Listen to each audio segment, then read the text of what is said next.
అందరికీ praise lord. ఈ దినముకై ఏర్పరిచిన వాక్యం 119వ దావీదు కీర్తన 91వ వచనం చదువుకుందాం. సమస్తము నీకు సేవ చేయుచున్నవి, కావున నీ నిర్ణయము చొప్పున అవి నేటికి స్థిరపడి ఉన్నవి. ఆమేన్. బాబు, దేవుని పరిశుద్ధమైన నామం పేరట చేరువచ్చిన మీ అందరికీ వందనములు. ఈ ప్రత్యేకమైన ఉదయకాలపు దైవ ధ్యానంలో నాకు ఈ అవకాశం ఇచ్చిన యునైటెడ్ క్రిస్టియన్ యూత్ క్రిస్టియన్ నడిపిస్తున్నటువంటి వారికి, మీ అందరికి చేరువచ్చిన మీ అందరికీ యేసుక్రీస్తు ప్రభునామంలో శుభాభివందనములు తెలియజేస్తూ, యవనస్తులుగా ఉండి ఈ రీతిగా మీరు దేవుని యొక్క సువార్తను వ్యాప్తి చేస్తూ ఉండడము, వినడము, చూడడము ఎంతో ఆసక్తికరంగా ఉంది. ఈ రోజున దేవుని వాక్యంలో నుంచి మన వాక్య ధ్యానం నిమిత్తమై 119వ కీర్తన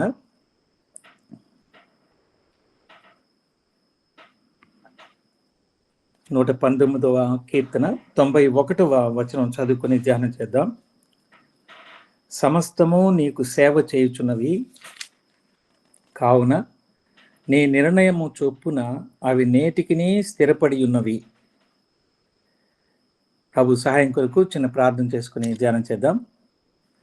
మమ్మల్ని అతి మిక్కిలిగా ప్రేమిస్తున్న మా ప్రియ పరలోకపు తండ్రి, ఈ ఉదయకాల సమయం ముందు మీరు ఇచ్చిన శ్రేష్టమైన సమయం కొరకై మీకు స్తోత్రాలు చెల్లిస్తూ, ఇంతవరకు మీ పిల్లలు నాయన కీర్తనలతో మిమ్మల్ని కీర్తించడానికి, మీ సన్నిధిలో మొరపెట్టడానికి, మీ వాక్యమును ఇప్పుడు చదువుకోవడానికి ఇచ్చిన కృపను బట్టి మీకు స్తోత్రాలు చెల్లిస్తూ, మేమేమైనామో అది కేవలము మీ యొక్క కనికరమని ఒప్పుకొనుచు, చదువుబడిన లేఖన భాగాన్ని మా యొక్క వినికిడిలో ఆశీర్వాదకరంగా మీరే చేయమని, ఏ విధమైన ఆటంకం లేకుండా మీకు మహిమకరంగా, మాకు ఆత్మీయంగా మేలుకరంగా ఉండే భాగ్యం దయచేయమని, ప్రతి విధమైన ఘనత, మహిమ, మెప్పు మీరే పొందుకునమని, దీనదాసునైన నన్ను దయతో కనికరించి మన్నించి మరుగుపరిచి మీ సాధనంగా వాడుకుంటారని కోరుకుంటూ, యేసుక్రీస్తు ప్రభు పేరట స్తోత్రములు చెల్లించుకుంటూ ప్రార్థిస్తున్నాం తండ్రి. ఆమేన్. ప్రభునందు ప్రేమైన సోదర సోదరులరా, ఈనాటి మన యొక్క అంశము సాగుతూ ఉన్నటువంటి సేవ, అనంతమైనటువంటి విశ్వాసం. ఆగని దేవుని సేవ, స్థిరమైనటువంటి విశ్వాసము అనేటువంటి చిన్న అంశాన్ని 119వ కీర్తనలో 91వ వచనం చదువుకొని, అందులో దేవుడు ఇచ్చేటువంటి తలంపుల కొరకు మనము ఎదురు చూస్తున్నాము. ఈ 119వ కీర్తన చాలా పొడవైనటువంటి కీర్తనగా మనము గమనించగలుగుతున్నాం. ఈ కీర్తనలో 176 వచనాలు ఉన్నాయి. ఈ 176 వచనాలని 22 భాగాలుగా చేసి, ఒక్కొక్క భాగంలో 8 వచనములను పొందుపరిచి, ఒక్కొక్క భాగానికి హెబ్రీ భాషలో ఉన్న 22 అక్షరాలలో ఒక్కొక్క అక్షరానికి, ఒక్కొక్క 8 వచనాల భాగానికి ఒక హెడ్డింగ్గా పెట్టి వ్రాయడము జరిగింది.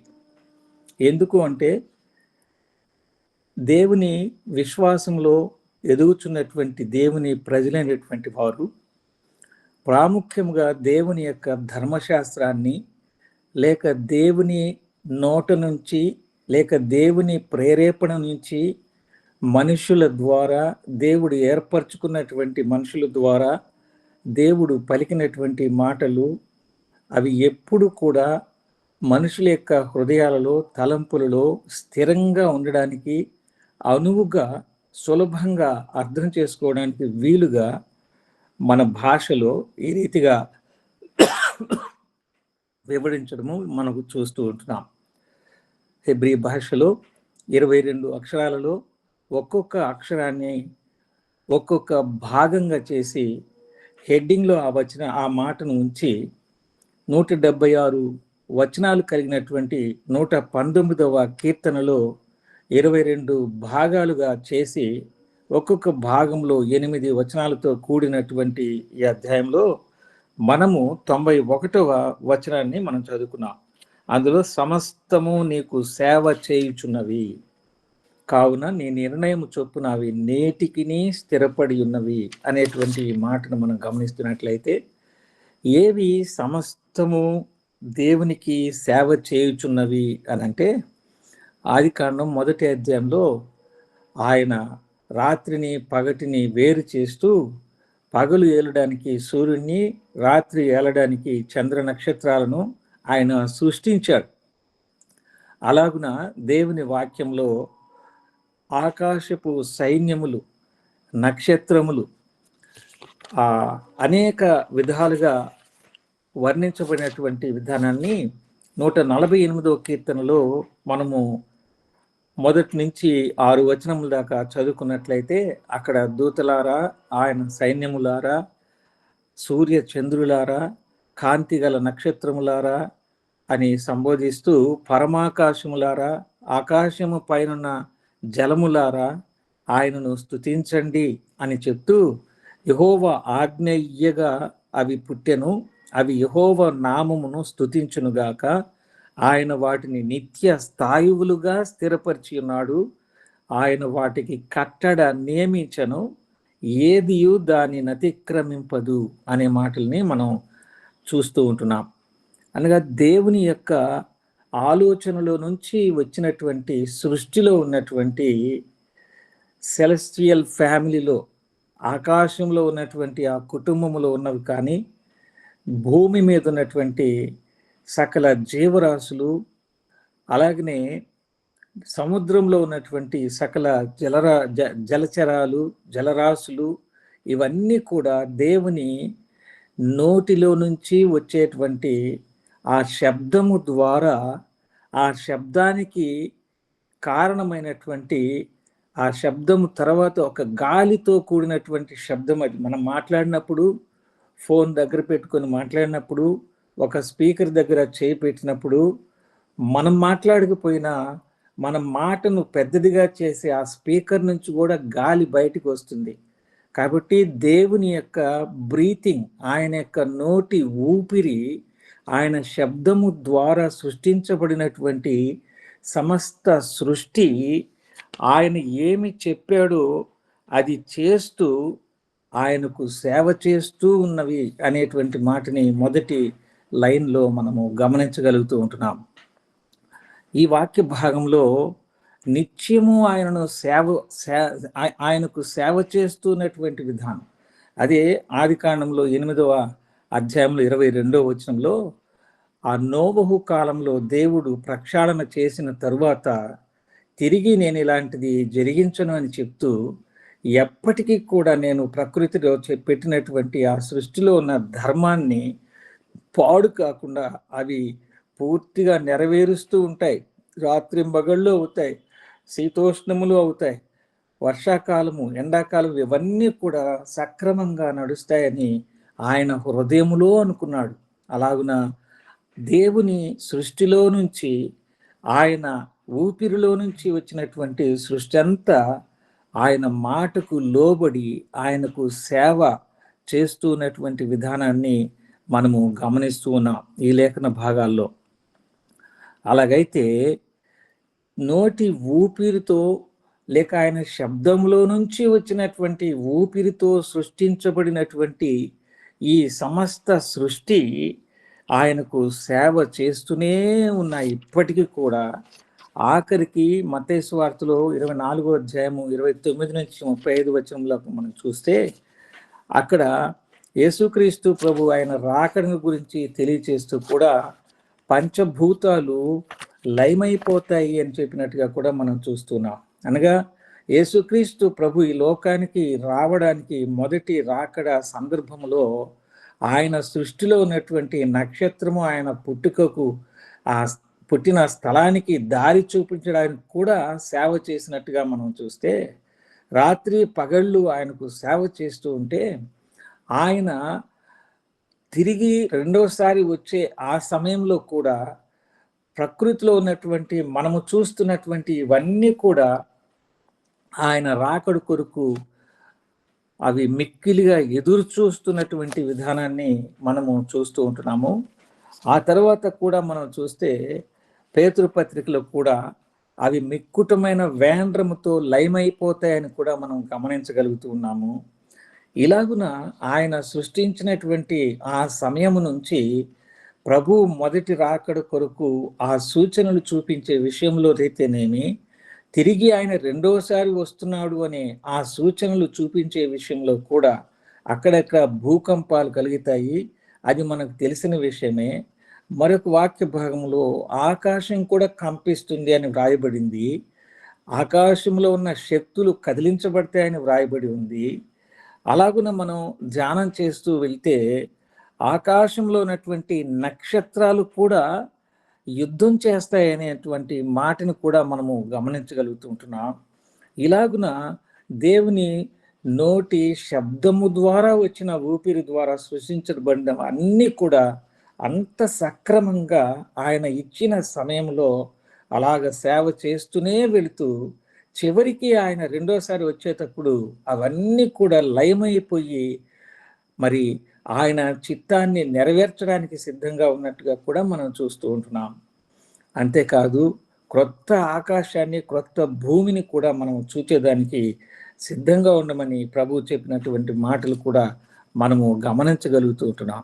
అలాగైతే దేవుని నోటి ఊపిరిని మన ముక్కులో ఉంచి ఆయన నోటిని మన ముక్కును తీసుకొని మన ముక్కుకు ఆయన నోటిని అంటించి ఊపిరి ఊదినప్పుడు మనము మట్టి బొమ్మలో నుంచి జీవించేటువంటి ఆత్మగా చేయబడినప్పుడు మనం ఎంత బాధ్యతగా ఆయన ఇచ్చినటువంటి సేవా విధానాన్ని సృష్టి ఆయనకు లోబడి ఆయన ఇచ్చిన సేవను కొనసాగిస్తూ ఉంటే మనం ఎంత బాధ్యతగా ఆయన నోటి ఊపిరి నేరుగా మన నాసికారంధ్రాల్లో పెట్టి ఊది మనల్ని సృష్టించినప్పుడు మనం ఎంత బాధ్యతగా ఆయన యొక్క సేవను కొనసాగించాలో ఒకసారి మనము ఆలోచన చేసినప్పుడు ఎంత వెనకబడ్డామో అన్నట్టుగా అనిపిస్తుంది.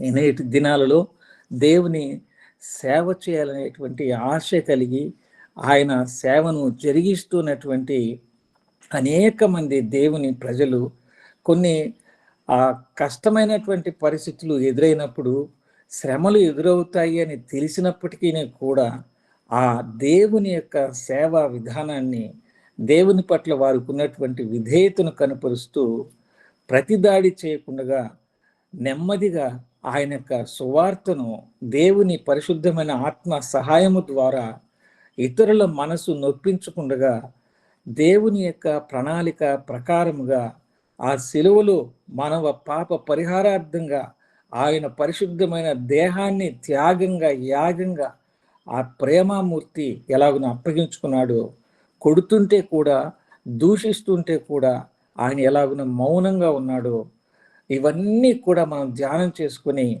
ఆ ప్రకారంగా వెళ్ళడానికి, విధేయత కలిగినటువంటి సేవకులంగా మనం ఉండడానికి ఎంత బాధ్యత కలిగి ఉండాలి అని మనం గమనిస్తూ ఉంటున్నాం. విచిత్రం ఏమిటంటే all creation serviceable and profitable to God and man. లోకంలో దేవుని చేత సృష్టించబడిన ప్రతి సృష్టి కూడా సేవ చేయ తగినటువంటివిగా ఉంటూ, సేవకు పనికి వచ్చేటువంటి పాత్రలుగా ఉంటూ, ఆ సేవా విధానంలో యజమానుడు కోరుకున్నటువంటి ఆ కోరికను నెరవేర్చడం ద్వారా దేవునికి ప్రయోజనం చేస్తూ, ఆయన సృష్టిలో ఉన్నటువంటి, ఆయన రూపంలో ఉన్నటువంటి మనుషులకు కూడా ప్రయోజనం చేసేవిగా ఉన్నాయి అనే మాటని మనం చూస్తున్నాం. కానీ విచిత్రం ఏమిటంటే ఆయన ముక్కును, ఆయన యొక్క నోటిని మన ముక్కుకు ఉంచి ఆ ఊపిరి ఊది మనకు ప్రాణం ఇచ్చి ఆయన స్వరూపము పోలికలో మనల్ని ఏర్పాటు చేసుకుని పాపాత్ములముగా తిరుగుబాటు ద్వారా మనము చచ్చిపడినటువంటి స్థితిలో ఉన్నప్పటికీ మన కొరకు దిగి వచ్చి మనల్ని రక్షించి ఆయన బిడ్డలుగా మనల్ని పిలిచి ఆయన కుమారులు కుమార్తెలుగా అధికారాన్ని ఇచ్చి ఆయన సేవను మనకు అప్పగించినప్పుడు ఆయన సేవ ఎలాగైనా చేస్తూ ఉంటున్నాము. ఒకవేళ ఇప్పటికీ కూడా ఆ జీవం కలిగిన సృష్టికర్త అయిన అద్భుతకరుడైన యేసుక్రీస్తు ప్రభుని సొంత రక్షకునిగా అంగీకరించకపోతే వాళ్ళ గురించినటువంటి విషయం మనం చూస్తే, లోకంలో సృష్టి అంతట్లో అత్యంత ప్రమాదకరంగా తిరుగుబాటు స్వభావం కలిగినటువంటి ప్రాణి ఏదైనా ఉంది అని అంటే, దేవుని మనసునే నొప్పించగలిగేటువంటి ప్రాణి ఏదైనా ఉంది అని అంటే, అది నరులను చేసినందుకు ఆయన సంతాపపడ్డాడనే మాటను మనం చూస్తూ ఉంటున్నాం. ఆయన సృష్టించినటువంటి సృష్టికర్తగా ఉంటే మనుషుడు మిగిలించినటువంటిది సృష్టికర్తకి ఏంటి అంటే సంతాపము, దుఃఖాన్ని మిగిలించాడు. అలాంటి హృదయము చెడిపోయినటువంటి మనలను రక్షించడానికి వచ్చినటువంటి ప్రభువుని గురించి ప్రకటిస్తూ ఉంటే సృష్టి అంతా లోబడుతూ ఉంది, కానీ సృష్టి కూడా సహకరిస్తూ ఉంది. కానీ ఒక సమయంలో యెహోషువ ప్రార్థన చేస్తే ఆయనలో ఉన్న స్థిరమైన విశ్వాసము సూర్యుని అస్తమించకుండా చేసింది, తన ప్రజలైన వారికి విజయాన్ని చేకూర్చినట్టుగా మనం చూస్తూ ఉంటున్నాం.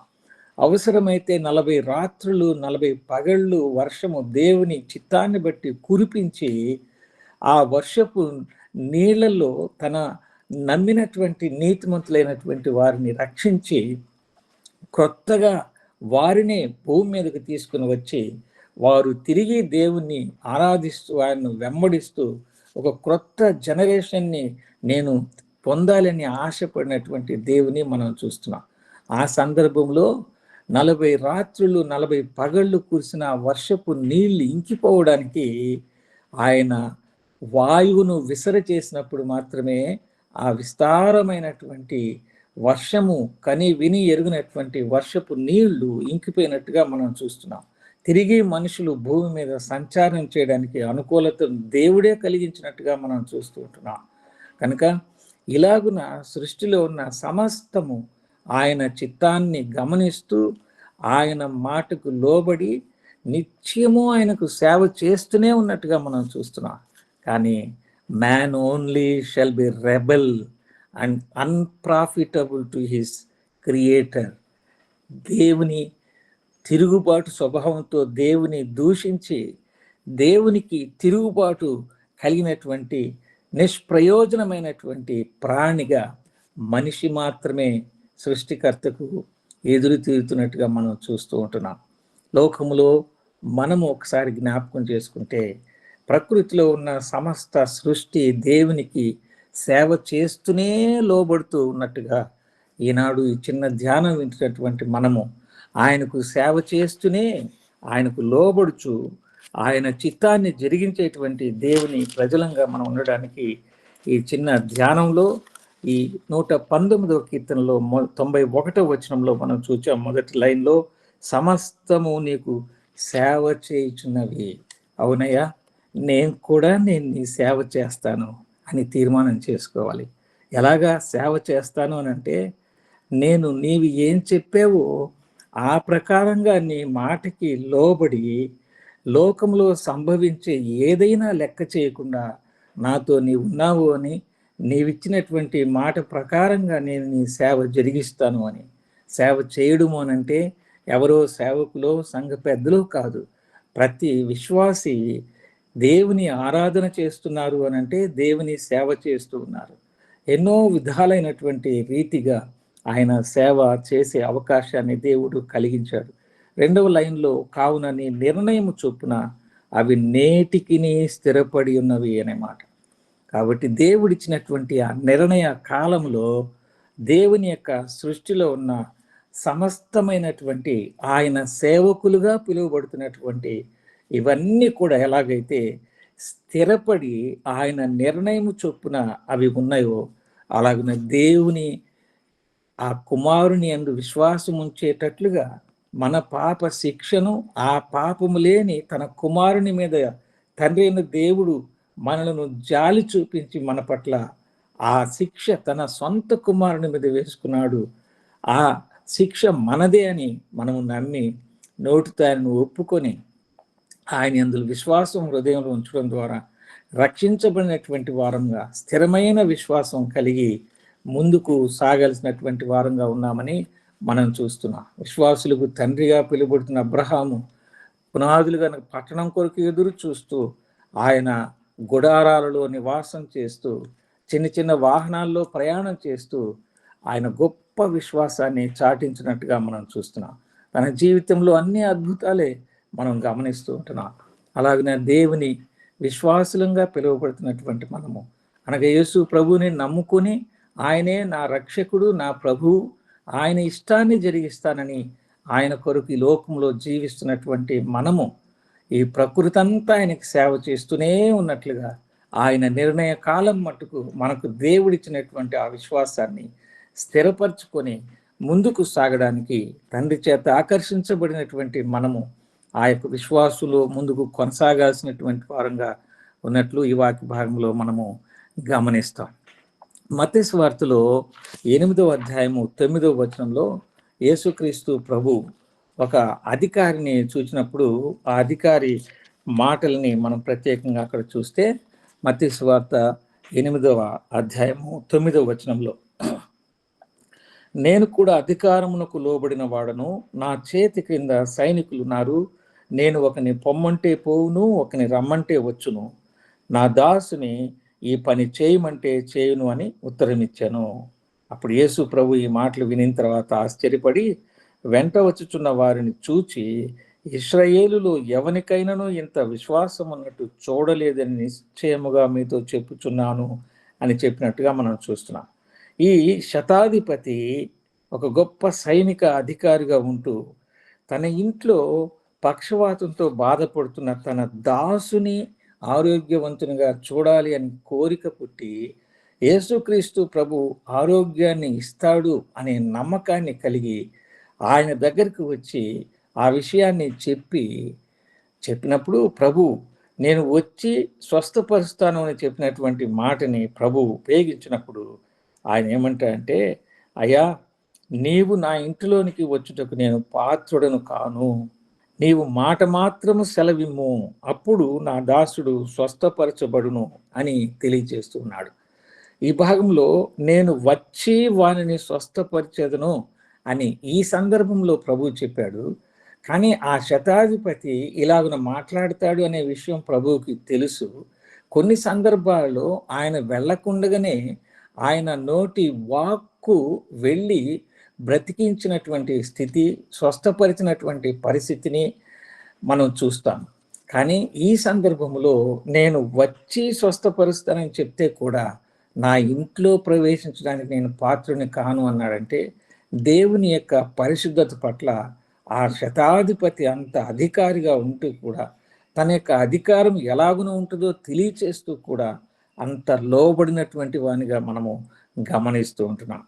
కనుక ఆయన యొక్క విశ్వాసము ఇశ్రాయేలులో కూడా నేను చూడలేదనేటువంటి మాటని ఆ భాగంలో మనం గమనించగలుగుతుంటున్నాం. కనుక ప్రియ సోదరి సోదరులారా, ఈ 2 లైన్లలో ఉన్నటువంటి మాటలు వాటి ప్రత్యేకత ఏంటి అనంటే, దేవుడు నియమించినటువంటి ఆ సమస్త సృష్టి దేవునికి సేవ చేస్తూనే ఉన్నట్టుగా మనం చూస్తున్నాం. ఎప్పటి వరకు ఆయన నిర్ణయించినటువంటి కాలము సంపూర్తి అయ్యేంత వరకు అవి సేవ చేస్తూనే ఆయన సేవకులుగా పిలువబడుతున్నట్టుగా మనం గమనిస్తే, ఆయన శబ్దంలో నుంచి వచ్చే ఆ గాలి ద్వారా సృష్టించబడినటువంటివి, మాట ద్వారా పలుకుబడిన మాట ద్వారా సృష్టించబడినటువంటివి అంత మాట వింటూ ఉంటే, ఆయన మన నాసికా రంధ్రాల్లో తన నోరు ఉంచి ఊపిరినిచ్చి పాడైపోయినప్పుడు బాగు చేయడానికి ఆయనే వచ్చి రక్తం పెట్టి కొనుక్కొని తన మరణ పునరుద్ధానంలో పాలి భాగాన్ని మనకు అనుగ్రహించి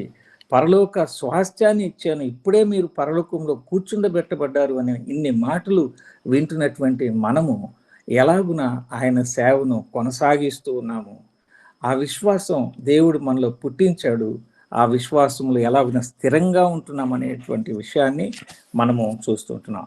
చివరి నిమిషాలలో హెబ్రీ పత్రికలో 6వ అధ్యాయము 10వ వచనం మనం గమనించినట్లయితే, ఆ భాగంలో మీరు చేసిన కార్యమును మీరు పరిశుద్ధులకు ఉపచారము చేసి ఇంకనూ ఉపచారం చేయుచుండట చేత తన నామమును బట్టి చూపిన ప్రేమను మరచుటకు దేవుడు అన్యాయస్తుడు కాడు అంటున్నాడు.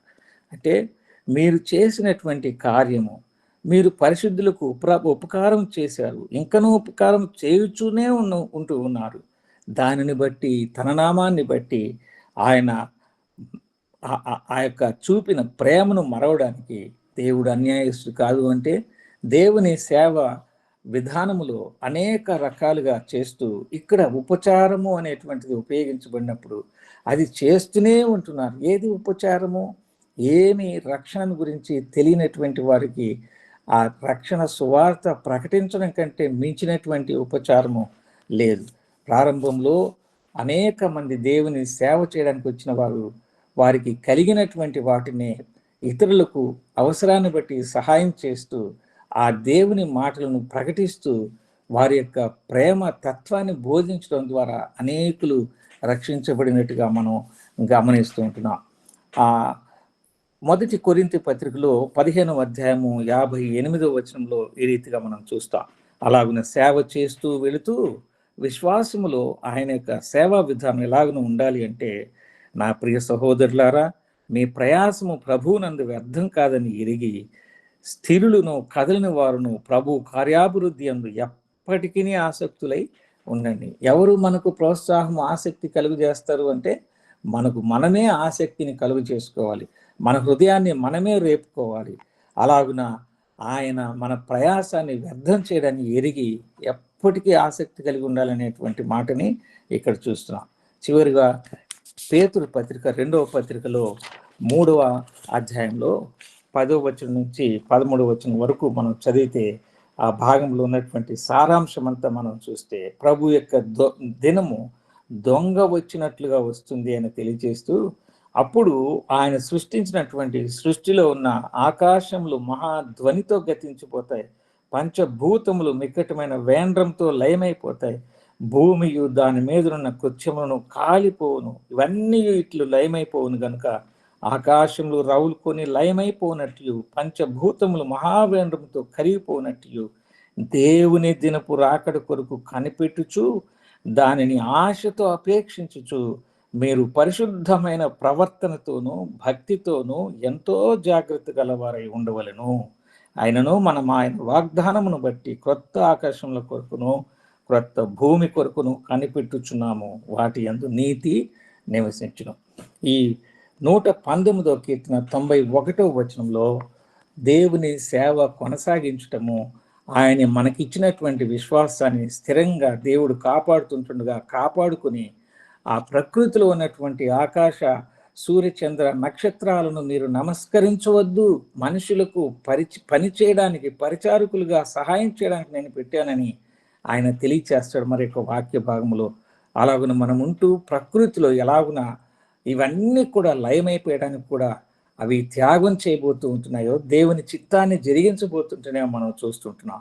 మనమైతే మంచి భక్తితోటి విశ్వాసంతో దేవుని కృప కొరకు ఎదురు చూస్తూ ఆయన రాకడ కొరకు ఎదురు చూచేటువంటి బిడ్డలముగా ఆయనను ఆత్మనేత్రాలతో, అబ్బో ఇదిగో వచ్చేస్తున్నాడు ప్రభు, నేను చూస్తున్నాను, నేను వెళ్ళేటువంటి స్థలం ఇలాగ ఉంటుంది, ఇక్కడ ఉన్నటువంటి ఇబ్బందులకు నేను ఆ రోజున చూడని ఇవన్నీ రాబోయే ఆ మహిమ ఎదుట ఇవన్నీ ఎంత మాత్రము అనేటువంటి మనస్సుతోటి ఈ లోకంలో ఆయనకు లోబడి ఆయన సేవ కొనసాగిస్తూ ఆయన విశ్వాసంలో స్థిరంగా ఉంటూ ముందుకు సాగడానికి ఈ చిన్న ధ్యానం మనకు సహాయం చేయను గాక.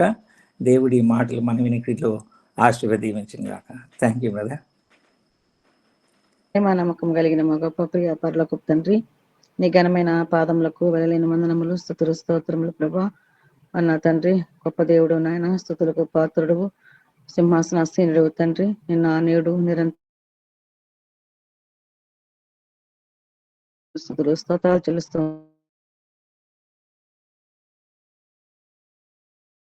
ఉదయ కాలం నాయన చక్కటి వర్తమానం వినటకు మీరు ఇచ్చిన యొక్క అవకాశాన్ని బట్టి మీ పాదాలు వందనాలు.